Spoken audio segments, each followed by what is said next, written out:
Two of the gifted artists from the Indianapolis Opera sharing their musical talents from the stage of the Basile Opera Center, a central Indiana landmark looking to enhance its vitality in the arts community. You know, for the past decade, the Indianapolis Opera has called the historic Basile Opera Center in the Meridian Kessler neighborhood home. The 46-year-old organization has grown in many ways during that time, thanks to the generosity of community and business leaders who have donated more than $1 million for renovations to that building. Now there is a push for more to raise additional improvements. And we get details on the campaign for the Basile Opera Center from Indianapolis Opera General Director David Starkey. And David, welcome to the program. Thank you so much. Good to be with you this afternoon.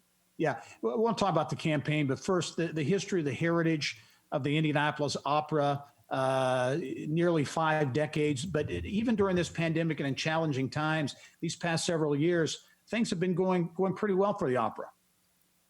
It has, from the standpoint of we're learning how to grow into a 21st century arts organization, which couples arts and business as a plan to coincide these things simultaneously.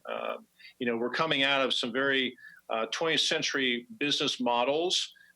This company has been in some really great successful strides. It's also had some very challenging times in its 46th history, but we are learning, and in fact, we're growing, and that's an amazing accomplishment in these times, but it's a very humbling position for us to be in.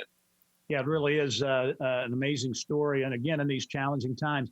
Talk about this campaign. You've had improvements to the Opera Center over the past number of years, but you're looking to really step that up with this campaign and add some enhancements as well. Right. This all started almost 12 to maybe even 15 years ago with the dreams and the visions of John Pickett and James Carraher and an amazing board of directors back in that time period of the early 2000s and late 2015s. And we were able to continue to keep that dream alive, even though some things back in the 2000s did not really quite come together, but it became a new relationship because they then joined forces with philanthropist Bill Osterly and with the community with the help of Indiana Landmarks and others of the Meridian Kessler neighborhood.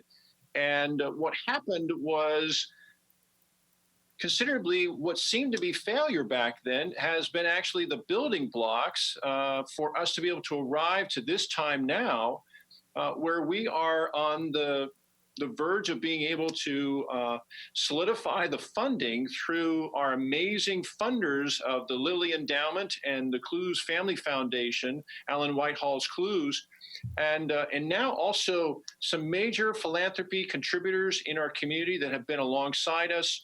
I'm almost just along for the ride, Gary. It's really an amazing time to be a part of this and be a part of this in this time. It was not necessarily our plan, but some things had to happen back in 2019 for us to continue to be here. And the community wanted us here, the arts community.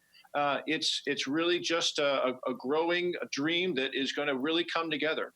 Yeah, I know you're doing a lot of great things there, David. If you would comment, because there's such a connection between arts and culture, the arts and cultural community, and business, and the ability for Indianapolis or any community really to keep business, to keep talent, attract new talent here. Talk about that connection and why I think a lot of people would argue it's more important now than ever before. Well, I've spent my career of 25, 30 years trying to tell the story of how important singing and music is in one's life. And there's just no other way to describe it when you don't have it. Literally, the world is going to not be able to watch the live performances of opera or Handel's Messiah or whatever is happening in this time period of these seasons. And now people are hungrier and more vibrant than ever for music and especially singing because it's so personal to everybody. That's where the Indianapolis Opera comes in because it's part of the fabric of the vocal arts of our community. And Indianapolis is a world-class international city. opera is part of that food chain. And I would say that opera is actually top of the food chain on when it looks at how it has to be involved with business, how it has to be involved with arts, and especially with culture.